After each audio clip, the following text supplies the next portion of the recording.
कैसे हैं आप लोग सभी। आशा करता हूँ कि आप लोग सब ठीक होंगे और अच्छे से पढ़ाई कर रहे होंगे। ज्योग्राफी का नया लेक्चर आया हुआ है जो कि जिसमें सारे इंपॉर्टेंट्स ही क्वेश्चन है जो छाट छाट कर आप लोगों के लिए लाए गए हैं। ये पार्ट 1 है। ये पहला 3-4 पार्ट का आया हुआ है। जो जो इंपॉर्टेंट है वही है बस, और कुछ नहीं है। इसके अलावा और कुछ नहीं है। ठीक है, तो चलिए हम लोग स्टार्ट करते हैं। सबसे पहले हम लोग स्टार्ट करेंगे मानव भूगोल प्राकृतिक। पार्ट का नाम है और ये पहला पार्ट है। कौन सामाजिक भूगोल का उपक्षेत्र नहीं है? लिंग भूगोल, सांस्कृतिक भूगोल, सैन्य भूगोल या चिकित्सा भूगोल? इसका सही जवाब क्या होगा? कौन सा सामाजिक भूगोल का उपक्षेत्र नहीं है? लिंग भूगोल, सांस्कृतिक भूगोल, सैन्य भूगोल या फिर चिकित्सा भूगोल? इसका सही जवाब होगा चिकित्सा भूगोल। अगला सवाल, मानव भूगोल का जनक किसे कहा जाता है? Strabo, Ptolemy, Hückel, Ratzel? कौन है? इसका सही जवाब होगा रेडजेल।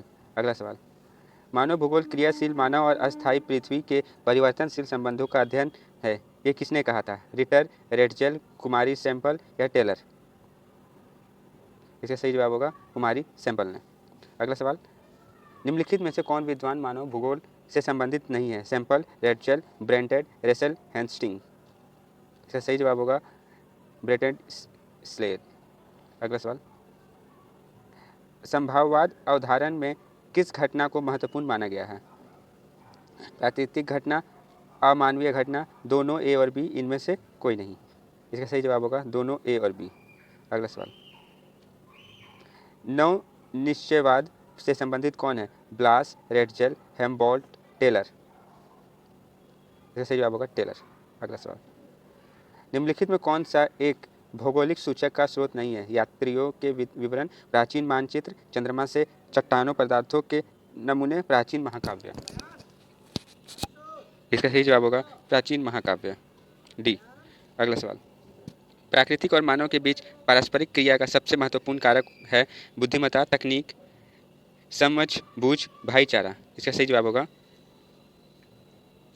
तकनीक, ऑप्शन बी। अगला सवाल, निम्नलिखित कथनों में से कौन सा एक भूगोल का वर्णन नहीं करता? समकालनात्मक अनुशासन, मानव और पर्यावरण के बीच अंतर संबंधों का अध्ययन, द्विघातता पर आश्रित, प्रौद्योगिकी की विकास में फलस्वरूप समय में प्रासंगिक नहीं? इसका सही जवाब होगा ए, समकालनात्मक अनुशासन। अगला सवाल, निम्नलिखित में कौन सा मानव की मूल आवश्यकता से संबंधित नहीं है? परिवहन, कृषि, गृह निर्माण? इसका सही जवाब होगा परिवहन, ऑप्शन ए। पहला पार्ट यहाँ पे खत्म होता है। अब दूसरा पार्ट हम लोग शुरू कर रहे हैं। विश्व जनसंख्या वितरण घनत्व पार्ट 2। जितने इंपॉर्टेंट है, जो इंपॉर्टेंट आएंगे ही वही से पार्ट उसमें दिया गया है, और ये पार्ट 2 में जो इंपॉर्टेंट है वो आप लोगों को दिया जा रहा है। इसमें थोड़ा सा 1-2 क्वेश्चन जो है वो आ सकते हैं या नहीं भी आ सकते हैं, वो भी दिया हुआ है, क्योंकि डाउट था ना कि ये कन्फर्म नहीं है। बट इसमें भी जो है वो आएंगे ही आएंगे, लेकिन इसमें से एक आध क्वेश्चन एक्स्ट्रा डाला हुआ है जो कि आने की संभावना है पर नहीं भी आ सकते हैं। चलिए आगे हम लोग स्टार्ट करते हैं। निम्नलिखित में से भारत में पुरुष प्रसाव का प्रमुख कारण कौन सा है? विवाह, शिक्षा, काम और रोजगार, व्यवसाय? इसका सही जवाब होगा काम और रोजगार। इंसान के पास काम रहेगा तब तो वो जिंदगी जी पाएगा।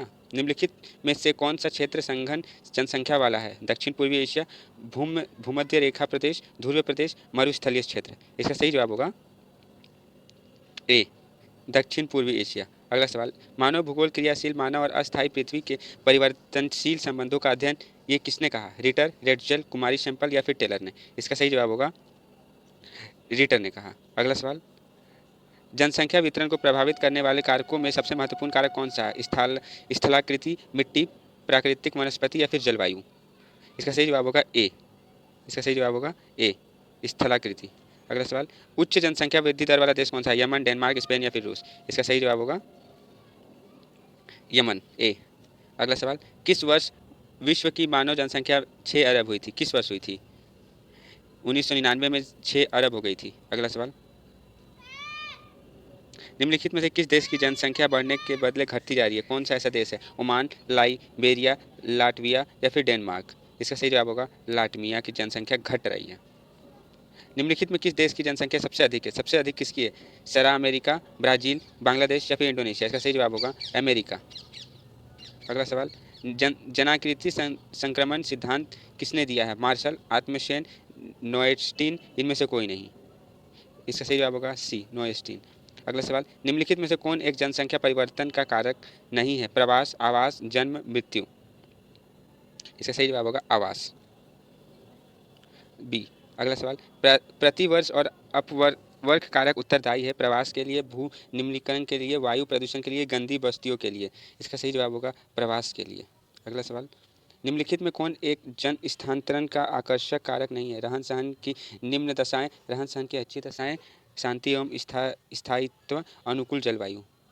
इसका सही जवाब है ए, रहन सहन की निम्न दशाएं। अगला सवाल, ये सेम क्वेश्चन आ गया तो उसका हो जाएगा रहन सहन की निम्न दशाएं। अगला सवाल, सऊदी अरब में किस दिशा में के क्षेत्र में सबसे घनी आबादी प्राचीन काल से ही है? सऊदी अरब में कौन सा एरिया में सबसे ज़्यादा मतलब आबादी है? पूर्वी, पश्चिमी, उत्तरी या फिर दक्षिण, कहाँ पर है? इसका सही जवाब होगा पश्चिमी में। अगला सवाल, निम्नलिखित में किस वर्ष के आसपास विकसित और विकासशील देशों में नगरीय जनसंख्या लगभग बराबर है? इसका सही जवाब होगा 1970 में। अगला सवाल, निम्नलिखित में कौन सा एक तथ्य नहीं है? विगत 500 वर्ष में मानव जनसंख्या 10 गुना से अधिक बढ़ी है। विश्व जनसंख्या में प्रति वर्ष 8 करोड़ लोग जुड़ जाते हैं। 5 अरब से 6 अरब तक बढ़ने की जनसंख्या को 100 वर्ष लगे हैं। जनानीकरण संक्रमण की प्रथम अवस्थाएं में जनसंख्या वृद्धि उच्च होती है। इसका सही ऑप्शन होगा डी। अगला सवाल, अगला हम लोग आ जाते हैं पार्ट 4 में, जिसका पार्ट का नाम है मानव विकास। इसमें भी छाटे हुए सवाल है, इससे बाहर का कुछ नहीं है। चलिए हम लोग शुरू करते हैं।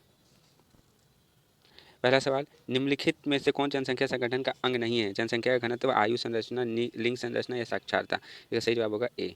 अगला सवाल, डॉक्टर महबूब अल हक मूल निवासी कहाँ के थे?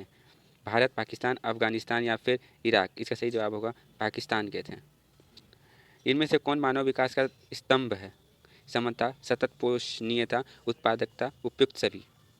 इसमें होगा उपयुक्त सभी, सभी है मानव विकास के लिए। अगला सवाल, इनमें से कौन एक मध्यकालीन नगर है? आगरा, पटना, चंडीगढ़, सूरत। मध्यकालीन नगर कौन सा है? हम लोग मुगल में जाएंगे, मुगल में आगरा याद आया। अगला सवाल, मानव विकास सूचकांक 2005 के संबंध में विश्व के देशों में भारत की निम्नलिखित में से कौन सी कोटि थी? 126, 128, 127, 129। इसका हो जाएगा 127, ऑप्शन सी।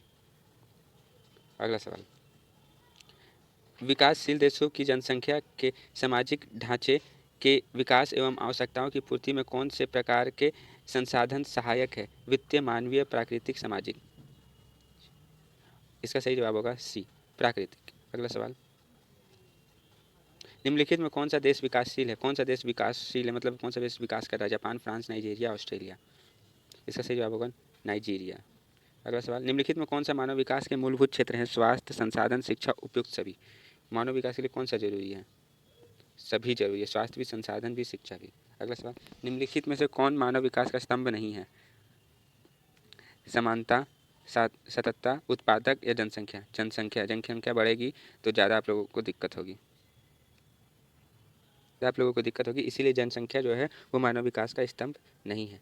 अगला सवाल, 2005 के रिपोर्ट के अनुसार विश्व में कितने देशों में मानव विकास स्तंभ 0.8 से कम गया है? 32, 88, 57 या फिर 10। इसका सही जवाब क्या होगा? इसका सही जवाब होगा 57, 57। अगला सवाल, निम्नलिखित में कौन सा देश उच्च मानव विकास वाला नहीं है? अर्जेंटीना, जापान, नॉर्वे, मिस्र। 11 का ऑप्शन डी, मिस्र। अगला, प्राथमिक क्रियाएं पाठ का नाम है और ये पाठ 5 है। चलिए हम लोग देखते हैं।